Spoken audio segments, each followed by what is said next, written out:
So I've been in public education for 19 years. I've worked in Montgomery County Public Schools, all of them. I graduated from college and became a math teacher, as was just said. And I spent 6 years teaching math, and then I went into administration, and I've been in administration for 13 years, and this is my first year, a couple hundred days in as a principal. I've been an assistant principal prior to this, so it's been a very exciting year. But in true MCPS fashion, we have an acronym for a lot of things, so I figured that would be the best way to kind of set up this presentation, was to take visionary and turn it into an acronym, because that's what we do at MCPS. And so I really wanted to go through kind of what I see as some of, not all, but maybe the top 9 tenets and what defines visionary, both for me as an educator, as a learner, as a principal, as a parent, but then also through the eyes of my children that I get to see every day. And when I say children, I have one child, so if I say children, I'm referring to my students, because I do see them as my own, and that I'm responsible for everything that goes on with them. So when I say children, it is the students that I get to work with every day. We are a student body of about 2,200, about 200 and some staff. So multiply that by 2, and those are the parents that we also have in our community, and so it is a small village, and it certainly does take a village.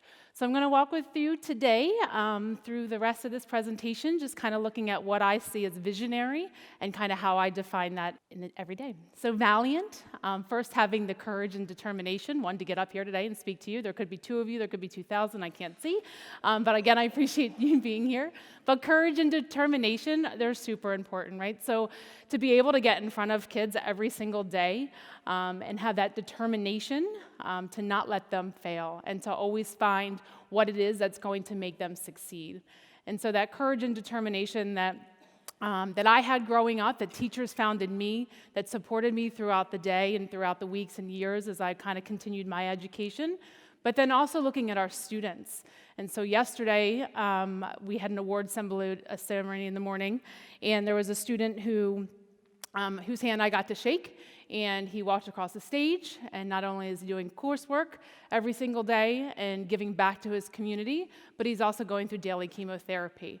And the courage and determination that that child has to not only go through what he's going through, but to give back, that shows courage and determination. Those are children that are visionaries. Those are our future, and it's our job to inspire them and to give them the opportunities to be valiant. Inclusive.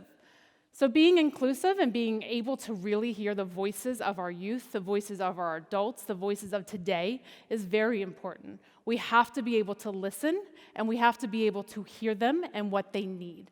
Inclusive environments are where kids thrive, they're where adults thrive. Being inclusive is very visionary. It's very difficult to see all and hear all. So again, inclusive. Sincere. So being honest, being down to earth, just being who you are. I think a lot of times our children these days try so hard to be somebody that they aren't, that they lose themselves. And so that sincerity and being able to take a deep breath and be happy with who you are and be humbled by who you are and what you bring every single day. So being sincere is another tenet. Inspiring. It took me a while to really understand that I had the ability to inspire others. I grew up, both my parents were teachers as well, not math. They thought I was crazy and think I'm even crazier now, but they were both teachers, 40 plus years each teaching in public school system. I'm from New Jersey, so I grew up in New Jersey. Yes, I love that. South Jersey, I don't know if we're north or south, but South Jersey. But so they were very inspiring to me from a young age. I saw how my parents were able to give to others and how students appreciated that back. And that was very inspiring to me. I wasn't always good at math. It was not my favorite subject. In 5th grade, I got put into a different math group, not the highest group, because I was still counting on my fingers. I talk with my hands, so it was really hard for me to stop doing that. I was moved down a group in math, and it wasn't until I got to high school that I had a teacher that inspired me. And I knew I always wanted to teach, I just didn't know what I wanted to teach. And Miss Williams, my calculus teacher, she made me want to teach math. She made me want to go back and help those that did not always love it, did not always get it, maybe still counted with their fingers. But she inspired that in me.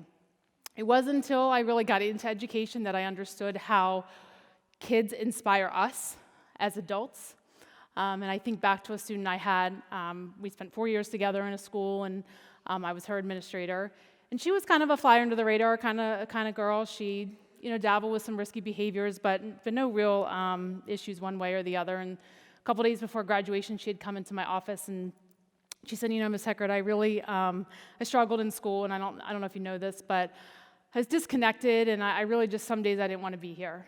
And she said to me, on those days, I made sure that I went out of my way to find you more than once in the hallway, because I always knew that if you saw me, you would make me smile. And so it's the little things that make a difference. And so she walked out of my office, and I feel this is a very profound statement that she made. And she turned around to me and she said, peace, love, and Heckert. And I never forget Caitlin, because she makes me laugh every day when I think about it, and this was back in 2010, I want to say. But Caitlin's always on my mind, because it's the little things that we do that inspires others to be more and to do more, and I really at that point realized how much they inspire me.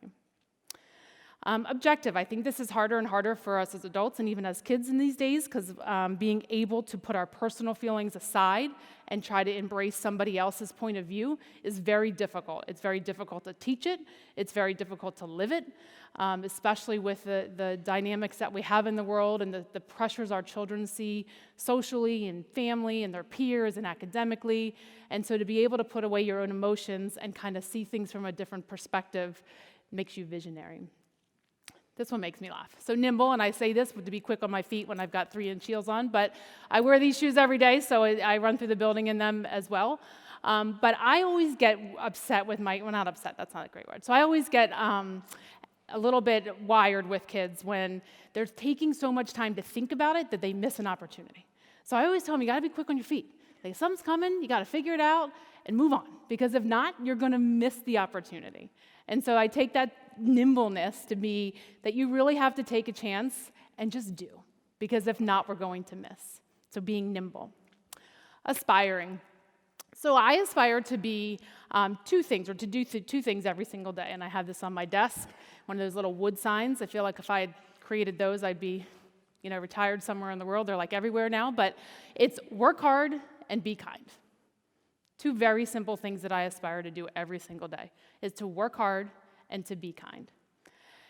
And so when I speak to my students about what they aspire to do or who they aspire to be, a lot of times they get stuck in what they wanted to do when they were 5, or what they didn't know they wanted to do, and now they want to do something different, and they can't possibly be a scientist because I didn't want to be a scientist when I was 5. I wanted to be a teacher, or I wanted to be, my sister, she'll kill me if I tell the story, but she wanted to sell coffee from Dunkin' Donuts. That was all my sister wanted to do until she was about 12.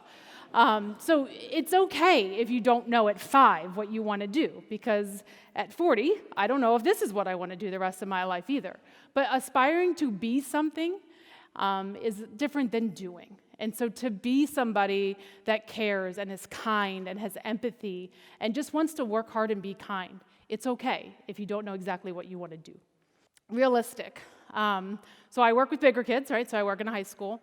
And so we have a lot of real conversations, both with kids and adults and parents, staff parents, every day. There are some real things that go on in the world that make it very difficult. And we have those conversations. But I think part of that is you have to also be realistic. And some days I can be super everything, right? Like super principal, I'm super leader. I just taught the staff some great stuff. The kids are learning. I got my 10,000 steps in. I packed my lunch, right? And then last night I had 3 pizza bites and a beer for dinner. And that's it. And you got to be real about it, right? Like you just have to be realistic with life and what it's given you, and just move on from it, right? Like I got up today, I'm here, I've been here since 10. I would die for those 3 pizza bites and a beer, but it is what happened. And to be realistic and to be vulnerable, that's what we need in our lives. And so the last one is youthful. And so when I talk about being nimble and being on our toes, I have a 3-year-old. And she keeps me on my toes. So she's 3 going on 30, and she's sassier than I can even imagine. But that energy that our youth give us is something we need to continue to be inspired by. I walk into a building of 2,200 kids every day, and I can't tell you that indescribable feeling I get from their energy. And we need to make sure that we're inspiring our youth, that we're giving them opportunities, that we're telling them that they can succeed because they are our future.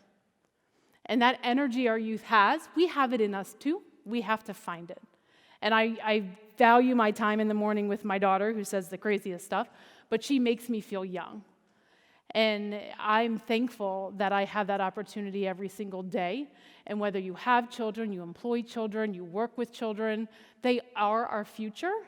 And we have to remember how energetic and how promising they are. So visionary, right? Like I wish I could do these pull-ups too right now. But visionary, so I kind of bringing it all back together and defining this, what it looks like and what it feels like and what I see. In about, 30 days from now, I'll be standing in a very similar venue, a little larger, at Constitution Hall, and I'll get to shake the hands of 600 children as they walk across the stage. And so when you think about that, and you think about what my vision and your vision and their vision is, and what I want for our children as we move on. So for me, my vision for them is that when they come across the stage, they can talk about their experiences in addition to the content that they learned. Because it's just as important to have experienced something and to be able to talk about something than to learn something. I also want them to boast about their meaningful relationships and not just their test scores.